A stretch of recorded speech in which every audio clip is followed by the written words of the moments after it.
Mateus 11, 2 a 6 e depois 28 a 30. Quando João ouviu no cárcere falar das obras de Cristo, mandou por seus discípulos perguntar-lhe: És tu aquele que estava para vir, ou havemos de esperar outro? Jesus respondendo, disse-lhes: Ide e anunciai a João o que estáis ouvindo e vendo. Os cegos ouvem, os coxos andam, os leprosos são purificados, os surdos ouvem, os mortos são ressuscitados, e aos pobres está sendo pregado o Evangelho. Bem-aventurado é aquele que não achar em mim motivo de tropeço. 28. Vinde a mim, todos os que estáis cansados e sobrecarregados, e eu vos aliviarei. Tomai sobre vós o meu jugo e aprendei de mim, porque sou manso e humilde de coração, e achareis descanso para a vossa alma, porque o meu jugo é suave e o meu fardo é leve. Oremos. Senhor, ilumina a nossa mente para recebermos a Tua palavra, a compreendermos e a colocarmos em prática na nossa vida. Ajuda-me a ser fiel ao texto bíblico e a pregar com simplicidade e graça aquilo que o Senhor colocou em meu coração. Pedimos isso em nome de Jesus. Amém. Então nós vamos meditar em Mateus 11, 2 a 6, 28 a 30. O texto, ele começa mencionando que João está preso, está no cárcere.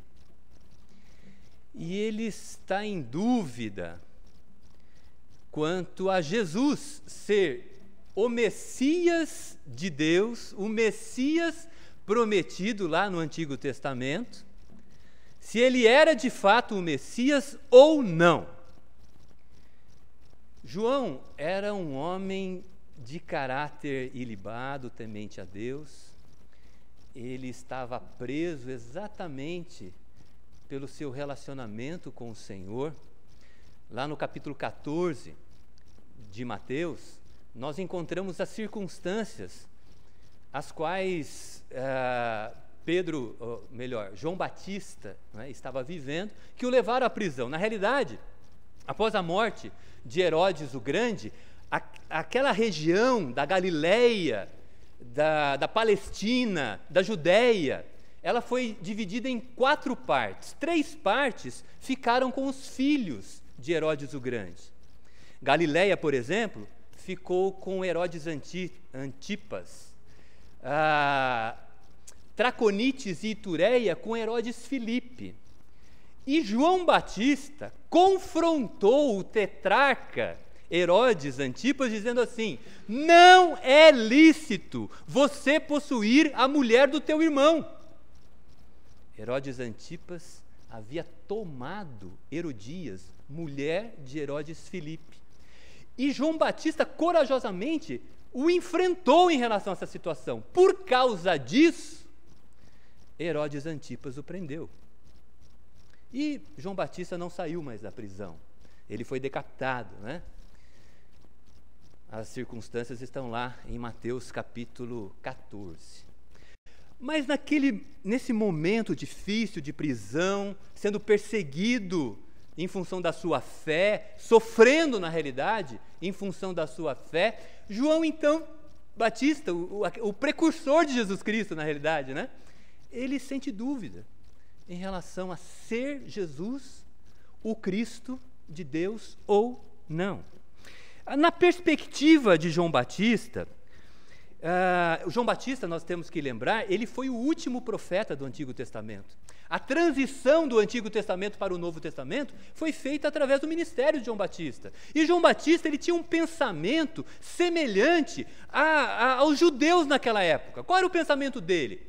Quando o Messias vier, ele vai julgar todos os gentios. Gentios são aqueles que não são judeus. na perspectiva dos judeus, ele vai julgar todos os gentios, vai julgar todos os homens perversos e vai exaltar Israel, para Israel se tornar a nação líder mundial. Essa era a perspectiva do judeu naquela época. Que o Messias, quando viesse, estabeleceria o julgamento dos perversos e exaltaria Israel como grande potência mundial. João Batista olhou para Jesus Cristo e não enxergou nada dessas realidades. Ele esperava que Jesus colocasse fim a esta era com o julgamento.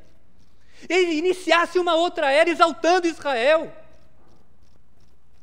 Mas cadê essas coisas acontecendo? João Batista tinha essa perspectiva, e essa perspectiva o enganou. Jesus Cristo tinha uma outra perspectiva. Essa perspectiva a gente percebe aqui no texto. Quando João envia os seus discípulos para perguntar a Jesus Cristo, verso 3, és tu aquele que estava para vir ou havemos de esperar outro? E Jesus respondeu, olha, ide anunciai a João o que vocês estão vendo, o que vocês estão ouvindo. E o que Jesus cita? O versículo 5 é uma citação do profeta Isaías. O profeta Isaías é o profeta do Antigo Testamento que mais falou sobre o Messias. Ele é chamado como o profeta messiânico, porque em várias partes do seu livro ele fala acerca do Messias, que é Jesus Cristo. E lá no capítulo 35 de Isaías, você não precisa abrir, verso 5, é dito assim, então, falando acerca do Messias, então se abrirão os olhos dos cegos, se desimpedirão os ouvidos dos surdos, os coxos saltarão como servos, o animal, o servo, né? Com C, não com S. Os coxos saltarão como servos, a língua dos mudos cantará, e assim por diante. É Isaías falando do Messias. E Jesus cita exatamente essa passagem, dizendo assim, olha, discípulos de João, olha o que vocês estão vendo, olha o que vocês estão ouvindo. Os cegos vêm, os coxos andam, os leprosos são purificados, os surdos ouvem, e aos pobres está sendo pregado o Evangelho. Então o que Jesus respondeu para eles? Eu sou o Messias, sim. Fala para João. Esses milagres, que são os milagres do Messias, eu estou realizando. Jesus afirmou para eles, eu sou o Messias. Só que Jesus mostrou que o pensamento de João em relação à vinda do Messias estava equivocado. Porque na sua primeira vinda, Jesus não veio para julgar. Jesus não veio para trazer julgamento para os perversos. Jesus veio para salvar. Jesus não veio para colocar fim à presente era. A presente era será colocado fim, ele vai estabelecer o fim quando ele voltar, na sua segunda vinda. Então, a ênfase de Jesus Cristo não era o julgamento. A ênfase de Jesus Cristo é a salvação. É a mensagem do Evangelho que traz salvação, que traz comunhão das pessoas com Deus. O fim aguardará a sua segunda vinda, quando ele vai exaltar certamente o seu povo. Então essa diferença de perspectiva, a perspectiva de João Batista e a perspectiva de Jesus. Eu não vim para julgar, João. Agora eu vim para salvar. E logo de cara a gente percebe, né, que homens, como João Batista, homens tementes a Deus, servos de Deus autênticos, por vezes sentem dúvidas. Nós, por vezes, vacilamos na nossa fé. Nós, por vezes, vacilamos nas nossas convicções da palavra de Deus, Por que isso acontece? João Batista nos mostra que quando o sofrimento é agudo, nós chegamos a questionar o Senhor em relação ao que estamos sofrendo. João Batista estava sendo perseguido, foi preso injustamente, foi perseguido e preso injustamente. Na sequência ele foi decapitado por conta do seu caráter, da sua fé. Então, quando o sofrimento é grande, nós chegamos a duvidar, sim, mas nós temos a certeza.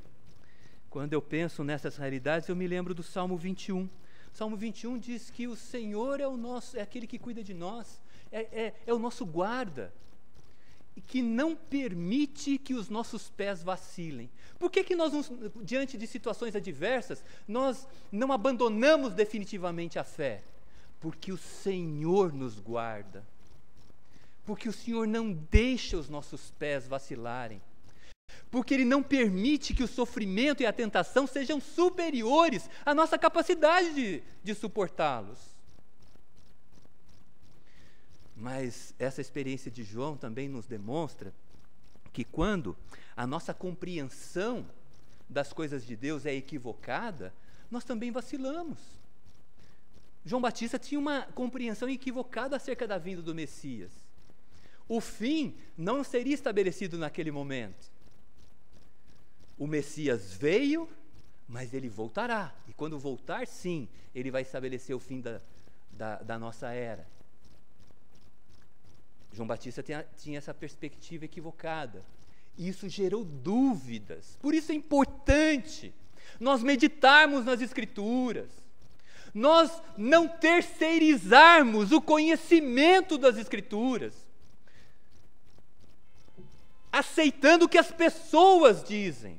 Não, nós precisamos conhecer, nós precisamos separar um tempo no nosso dia para meditar nas Escrituras, para orar, como disse o presbítero Armém, para nós ouvirmos de Deus, e quando tivermos dúvida, pergunta para o pastor, pergunta para uma pessoa que você confia acerca dessa realidade. Então, Jesus, ele confirma para João Batista: eu sou o Messias. E ele diz no verso 6, bem-aventurado é aquele que não achar em mim motivo de tropeço.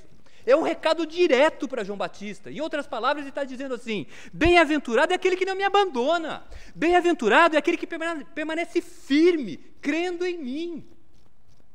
João, não vacile, creia.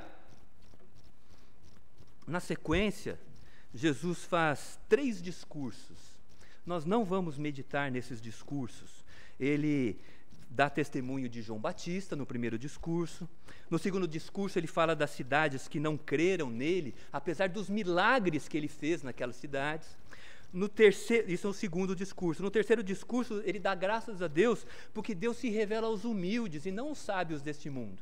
Mas aí nós retornamos no quarto discurso de Cristo, aqui nesse capítulo, que é os últimos versículos aqui do capítulo, que é o convite de Jesus. Jesus, que é o Messias, ele nos faz um convite muito especial.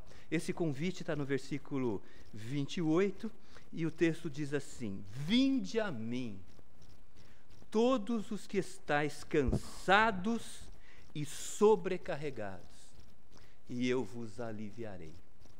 Vinde a mim, todos os que estáis cansados e sobrecarregados, eu vos darei descanso, eu vos aliviarei. O convite é para todos.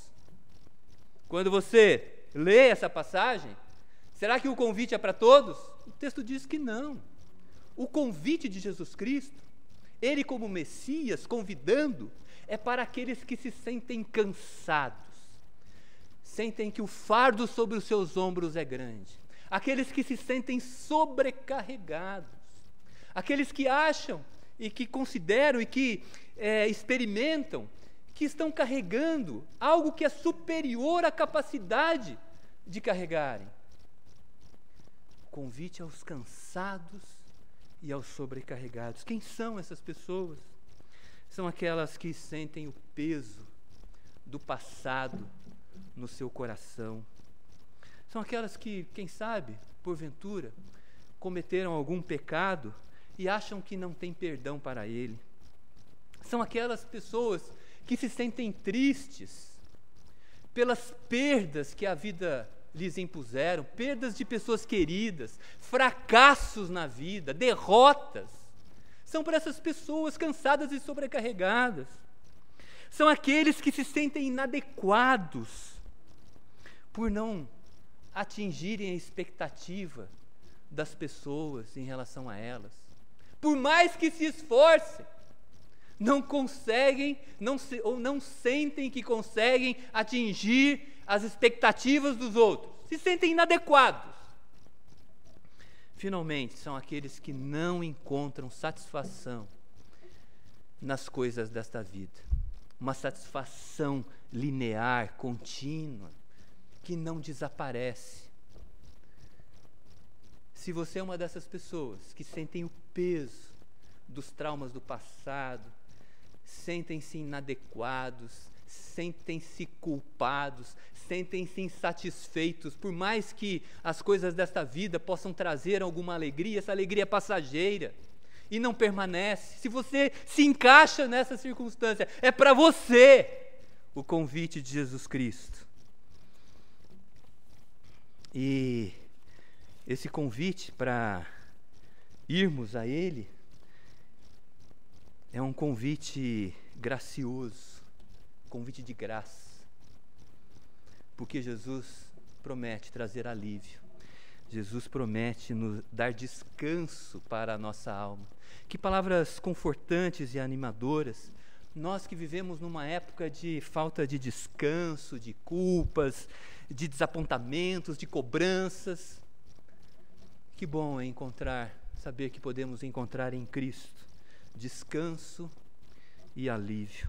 E para o convite não há condição alguma, você não precisa ser alguém especial, você não precisa merecer, não tem merecimento aqui.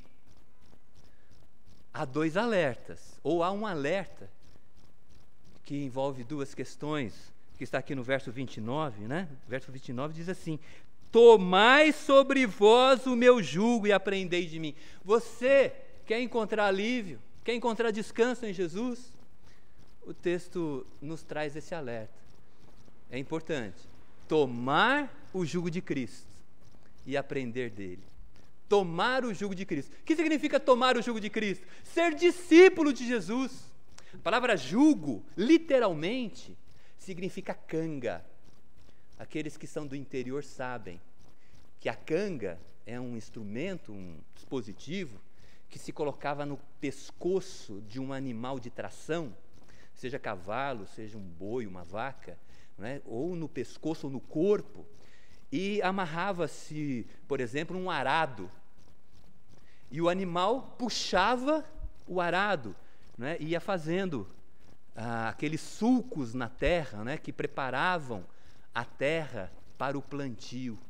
Então a canga é aquilo que prende o arado no animal, né? A figura aqui presente é essa, para revelar, se nós queremos experimentar o alívio e o descanso de Jesus Cristo, é necessário estar vinculados a Jesus Cristo, sermos seus seguidores, sermos seus discípulos, aprendermos de Cristo. Então, na realidade, o alerta para experimentarmos o descanso envolve entrega e submissão. Se você se sente cansado, se você se sente sobrecarregado, confie em Jesus, entregue sua vida a Ele.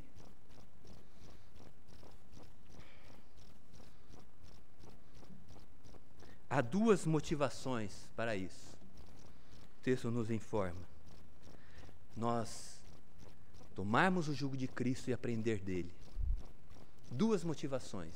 A primeira é que o jugo de Cristo é suave. O fardo, que é uma outra palavra para jugo, é leve.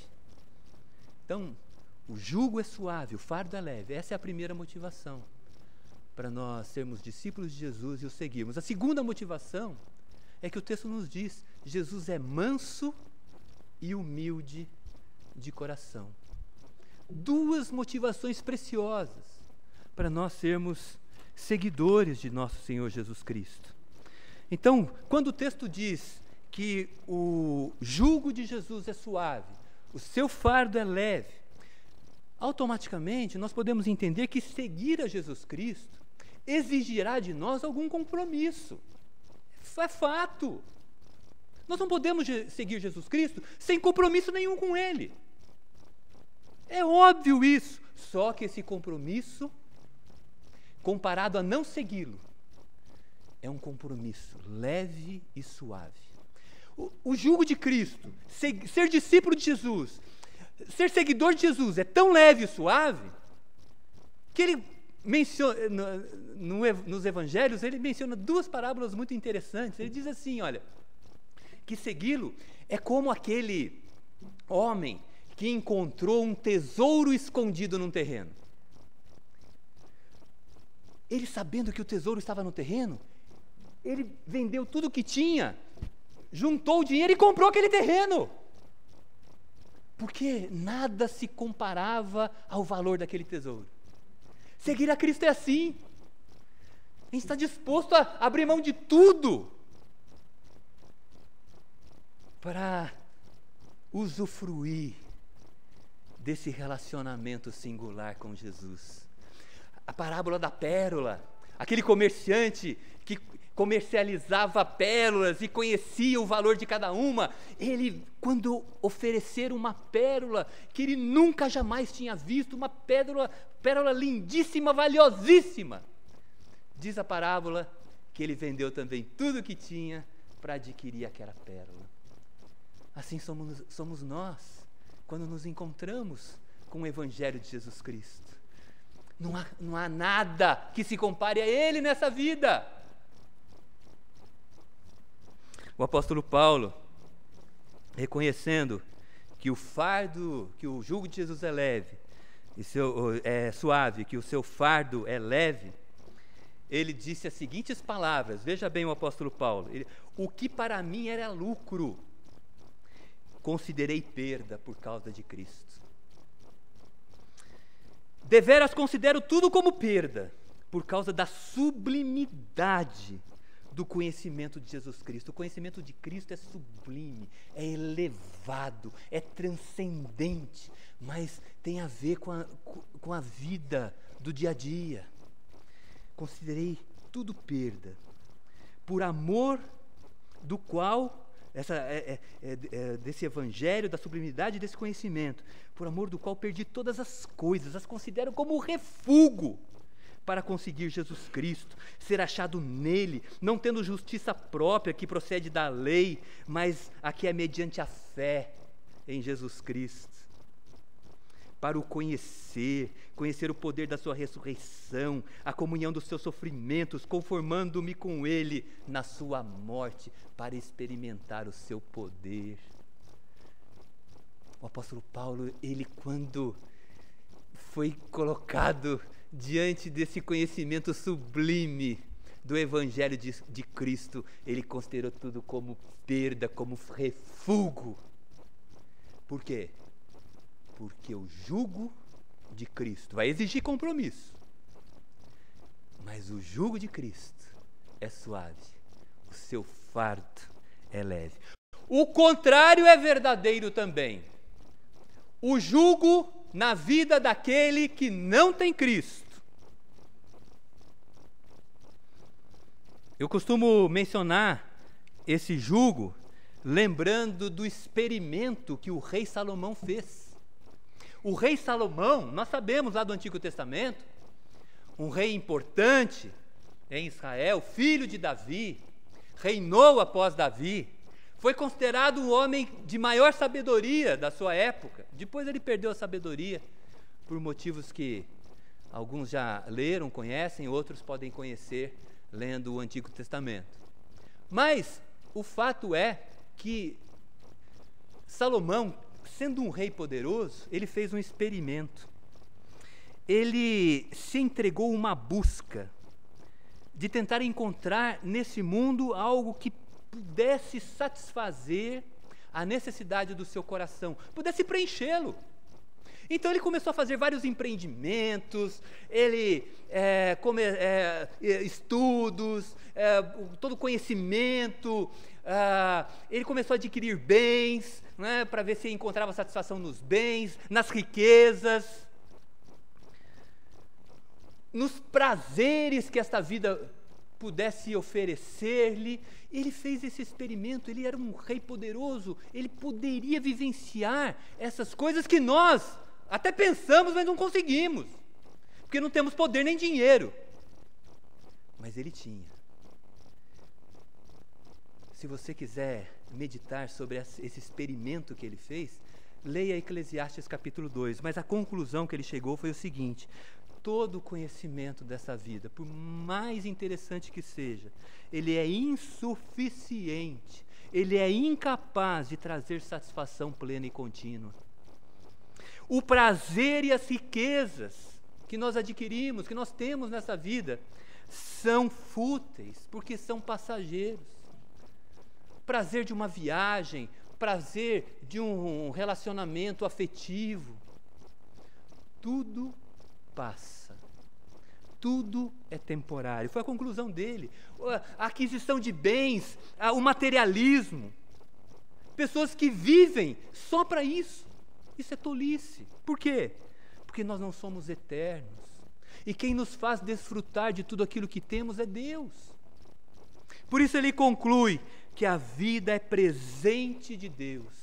E a única forma de desfrutá-la é na presença do Senhor.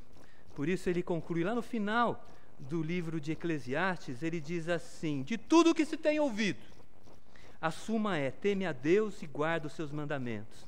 Isto é o dever de todo homem. Jesus Cristo, quando foi tentado, o inimigo disse a ele: transforma ele estava com fome, e o inimigo disse a Jesus Cristo: transforma essas pedras em pães.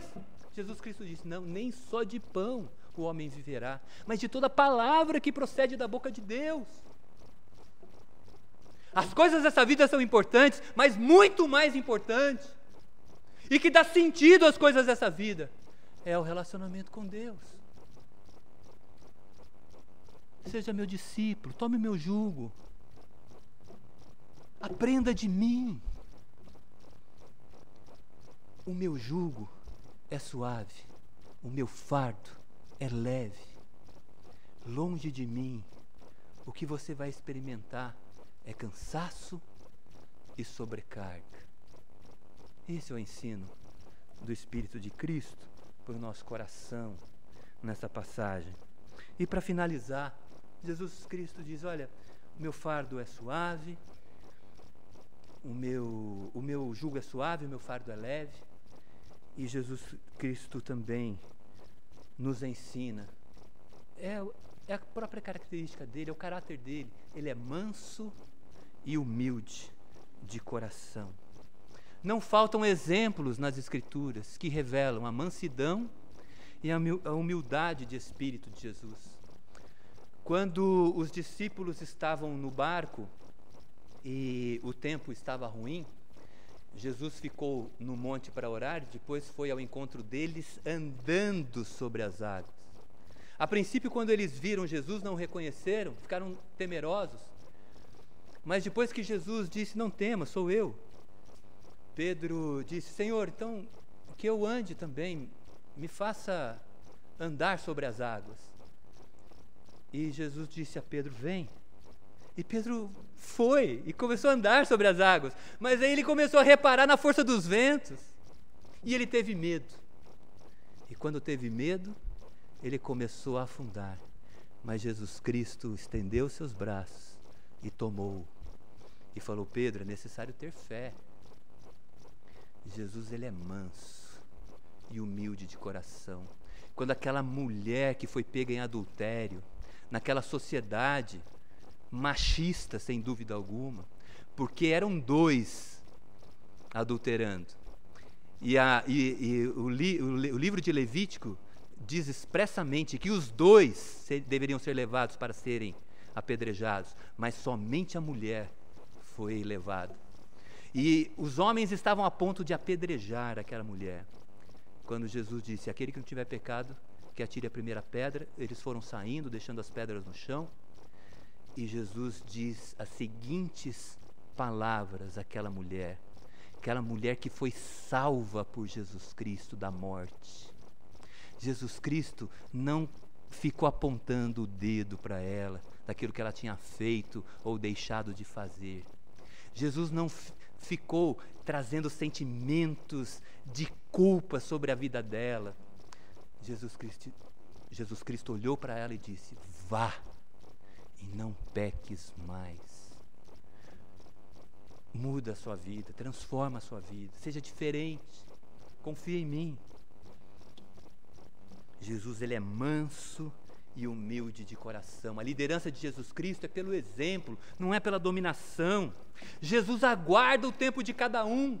Quantas coisas hoje eu compreendo que eu não compreendia 5 anos atrás, há 1 ano atrás, há 30 anos atrás, eu não compreendia. E agora eu começo a compreender algumas realidades da palavra de Deus.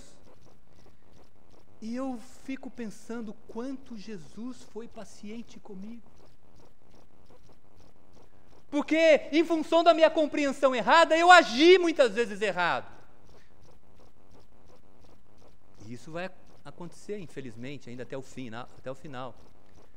Mas coisas que eu não compreendia, agora eu compreendo. E Jesus espera. Ele espera o tempo de cada um. Jesus continua nos educando na justiça dele. Jesus continua nos corrigindo. Jesus até nos disciplina muitas vezes. Mas ele o faz com amor, porque a disciplina com amor é importante. Um pai e uma mãe disciplinam o seu filho e a sua filha, que amam. Jesus faz isso conosco. O seu exemplo de liderança, a sua liderança é uma liderança pelo exemplo, pelo modelo que ele é, não é de dominação. Mas infelizmente, há pessoas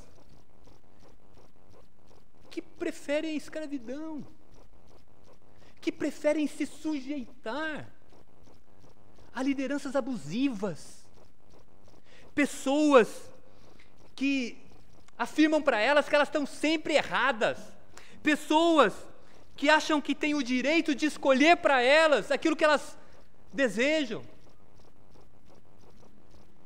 escolherem os seus relacionamentos, aquilo que fazem, aquilo que leem.